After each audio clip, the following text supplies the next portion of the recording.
মহোদয় ইন্ডিয়ার প্রধানমন্ত্রী শ্রী নরেন্দ্র মোদীর সাথে বৈঠক করেছেন এবং বৈঠকে আমাদের সাথে যে পারস্পরিক স্বার্থ সংশ্লিষ্ট যতগুলো ইস্যু ছিল সবগুলো নিয়ে কথা হয়েছে এবং আমরা আমাদের যেগুলো স্বার্থ সংশ্লিষ্ট যতগুলো বিষয় ছিল সবগুলো বিষয়ই আমাদের চিফ অ্যাডভাইজার মহোদয় সেই মিটিংয়ে বলেছেন।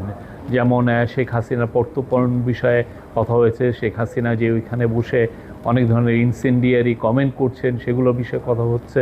তারপরে বর্ডার কিলিং নিয়ে কথা হয়েছে। আমাদের দুই দেশের মধ্যে যে গাঞ্জেস ওয়াটার ট্রিটিটা আপনি জানেন যে নতুন করে এটার এক্সপায়ার হয়েছে, নতুন করে ট্রিটিটা হওয়ার আবার কথা হচ্ছে এবং তিস্তা ওয়াটার এগুলো সবগুলো নিয়েই কথাবার্তা হয়েছে। আমি বলবো যে মিটিংটা খুবই কনস্ট্রাকটিভ, প্রোডাক্টিভ এবং ফ্রুটফুল হয়েছে। শুনলেন দর্শক, তার মানে উনি কোনো কথা বাকি রাখেননি, যা যা মোটা দাগে বলার দরকার সেটা বলছে। এবং আধা ঘন্টা তাহলে কি